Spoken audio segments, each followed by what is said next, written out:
പ്രിയപ്പെട്ട സഹോദരന്മാരെ, ഒരു കാര്യം പറയാതിരിക്കാൻ നിർവാഹമില്ല. കാരണം ഓരോ സംഘടനകളും അവർ സജ്ജീകരിച്ച വളണ്ടിയർമാരെ പറഞ്ഞയച്ചു. ആ പറഞ്ഞയച്ച വളണ്ടിയർമാർ ചെയ്യുന്ന സേവനങ്ങളെ ഈ രാജ്യത്തെ മുഴുവൻ ജനങ്ങളും വളരെ പോസിറ്റീവായി, വളരെ ആത്മാർത്ഥമായി, വളരെ സന്തോഷത്തോടെ നോക്കിക്കാണുകയാണ്. കാരണം ദുരന്തമുഖത്ത് ജീവൻ പണയപ്പെടുത്തി തന്റെ കുടുംബത്തിൽ നിന്ന് മാറി നിന്ന് ഭക്ഷണമുണ്ടെങ്കിലും ഇല്ലെങ്കിലും, ഉറങ്ങിയിട്ടുണ്ടെങ്കിലും ഇല്ലെങ്കിലും, പ്രിയപ്പെട്ട സഹോദര, തോരാതെ പെയ്ത മഴ കാരണം തോരാത്ത കണ്ണുനീര് സമ്മാനിച്ച, കരയാനിനി കണ്ണുനീരില്ലാത്ത ഒരു സമൂഹത്തിന്റെ കണ്ണുനീരൊപ്പുന്നതിന് ജീവനോടെ ആരെങ്കിലും ബാക്കിയുണ്ടോ എന്ന് അന്വേഷിച്ച് പാറമടകളിലും അതുപോലെ തന്നെ മൺകൂനകൾക്കിടയിലും കോൺക്രീറ്റ് കൂനകൾക്കിടയിലും തപ്പാൻ ചെന്ന നമ്മുടെ വളണ്ടിയർമാർ എത്രമാത്രം അവർ അഭിനന്ദനം അർഹിക്കുന്നവരാണ്. അവരെങ്ങനെയാണ് വർണ്ണിക്കേണ്ടത്? നാം മനസ്സിലാക്കണം സഹോദരന്മാരെ, വല്ലാത്ത ഒരു സന്തോഷമുള്ളൊരു കാര്യമാണ്. ഒരാഴ്ച മുമ്പ് കേരളം മുഴുവനും കർണാടകയിലെ മണ്ണിനടിയിൽപ്പെട്ട അർജുനന് വേണ്ടി മതം ജാതി നോക്കാതെ കേടുകയായിരുന്നെങ്കിൽ അതിലേറെ വലിയ ദുരന്തമുഖത്തേക്കാണ് ശേഷം നമ്മൾ ചെന്നത്.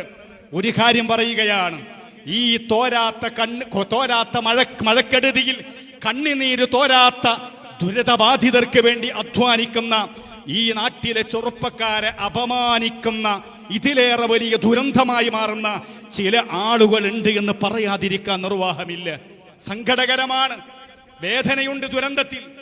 പാവപ്പെട്ട മനുഷ്യരുടെ വേദനകൾ നമുക്ക് താങ്ങാൻ കഴിയില്ല. പക്ഷെ അതിലേറെ വലിയ വേദന ഈ നാട്ടിലെ മുഴുവൻ ജനങ്ങൾക്കും സമ്മാനിക്കുന്ന ചില ദുരന്തങ്ങളായ പിറവികൾ ഈ രാജ്യത്തുണ്ടായി എന്നത് എത്ര സങ്കടകരമാണ്. സോഷ്യൽ മാധ്യമങ്ങളിൽ പ്രിയപ്പെട്ട സഹോദരന്മാരെ, ഞാൻ ഇത് പറയുന്നത്, ഒരാഴ്ചയിൽ മൂന്ന് വീഡിയോയെങ്കിലും പുറത്തിറക്കാറുള്ള ABC ടോക്ക് എന്ന് പറയുന്ന ധാരാളം പ്രേക്ഷകരുള്ള, വർഗീയ മനസ്സോടുകൂടെ പലപ്പോഴും സംസാരിക്കാറുള്ള, ഇസ്ലാമിക വിരുദ്ധരായ ആളുകൾക്കൊക്കെ വന്ന് കയറി സംസാരിക്കാൻ ഇടം കൊടുക്കുന്ന ഒരു ചാനലിലെ ഏറ്റവും പ്രധാനികളായ രണ്ടാളുകളുടെ ഇന്നലത്തെ കഴിഞ്ഞ ദിവസത്തെ ചർച്ച എന്താണെന്നറിയോ നിങ്ങൾ?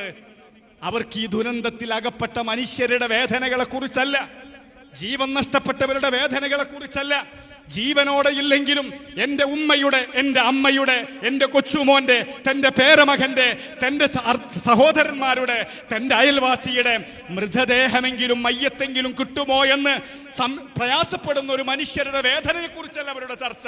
മറിച്ച് ഈ ദുരന്ത ഭൂമിയിൽ കഠിനാധ്വാനം ചെയ്യുന്ന പാവപ്പെട്ട നമ്മുടെ നാട്ടിന്റെ പ്രതീക്ഷകളാകുന്ന വളണ്ടിയർമാരെ കുറിച്ചാണ് അവരുടെ ചർച്ച.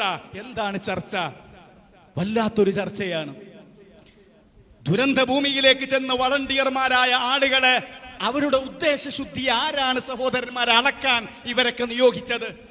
എന്താണ് പറയുന്നതെന്നറിയോ സഹോദര?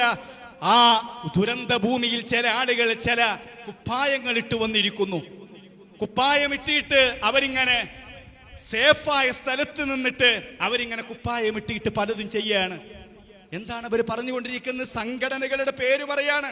വൈറ്റ് ഗാർഡ് ഉണ്ട് അതില്, DYFI ഉണ്ട് അതില്, SYS ഉണ്ട് അതില്, അതുപോലെ തന്നെ SKSSF ഉണ്ട് അതില്. 4 ഞാൻ പറഞ്ഞിട്ടുള്ളൂ. പക്ഷെ അവർക്കിഷ്ടമുള്ള ചില സംഘടന ഒന്നും പറഞ്ഞില്ല. എന്നിട്ട് പറയുന്നത് എന്താണെന്നറിയോ നിങ്ങള്? അവരിട്ട കുപ്പായം കണ്ടാൽ അറിയാം ഇന്നലെ തയ്ച്ച് പുതിയത് വാങ്ങിയിട്ട് വന്നതാണ് എന്ന്. നോക്കൂ നിങ്ങൾ, അവർ നിൽക്കുന്നത് ദുരന്തമുഖത്തല്ല, ഹോസ്പിറ്റൽ പരിസരത്തും അതുപോലെ തന്നെ സേഫായ സ്ഥലത്തു നിന്ന് കുപ്പായിട്ട് ഇങ്ങനെ നടക്കുകയാണ് അവർ. ഇത്രമാത്രം നീചരായ, നികൃഷ്ടരായ, മൃഗങ്ങൾ പോലും നാണിച്ചു പോകുന്ന, മനുഷ്യത്വമില്ലാത്ത, വർഗീയം വിസർജിച്ചു കൊണ്ടിരിക്കുന്ന ആളുകൾ നമ്മുടെ നാട്ടിലുണ്ടല്ലോ എന്നത് വലിയാത്ത സങ്കടമാണ്.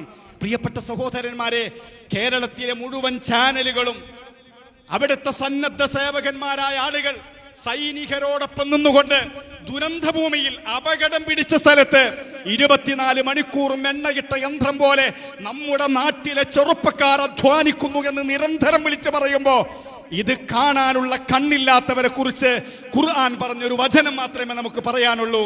വലഹും ഖുലൂബുൻ ലാ യഫ്ഖഹൂന ബിഹ വലഹും ആദാനുൻ ലാ യസ്മഊന ബിഹ വലഹും അയ്യുനുൻ ലാ യുബ്സിറൂന ബിഹ. കണ്ണുണ്ട്, ഖൽബുണ്ട്, പക്ഷേ കാതുണ്ട്.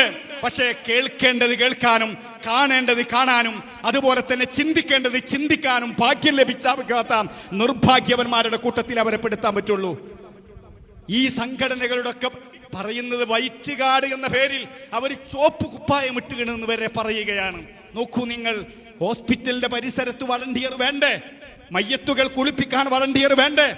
അതുപോലെ തന്നെ കിട്ടുന്ന ജഡങ്ങളെ അഥവാ മയ്യത്തുകളെ പലപ്പോഴും മനുഷ്യനിക്ക് പലപ്പോഴും ദുർഗന്ധവും ജീർണിച്ചുകൊണ്ടിരിക്കുന്ന മനുഷ്യ ശരീരത്തിന്റെ ഭാഗങ്ങൾ പൊറുക്കി കൂട്ടിയിട്ട് ഒരു സുരക്ഷിതമായ കേന്ദ്രങ്ങളിൽ കൊണ്ടുപോയി മാന്യമായി അതിനെ പൊതിഞ്ഞ് വൃത്തിയാക്കി അതിന്റെ അഹിലുകാരിലേക്ക് എത്തിക്കാൻ ശ്രമിക്കുന്ന മനുഷ്യർ ചെയ്യുന്ന സേവനത്തെ നിസ്സാരമായി കാണുന്ന കശ്മലന്മാരെ നമുക്ക് കാണാൻ സാധിക്കും ഇവിടെ. ഞാൻ പറയുന്നത് ഇത് വലിയ മറ്റൊരു ദുരന്തമാണ്. ഇതിലേറെ വലിയ ദുരന്തം വേറെയില്ല.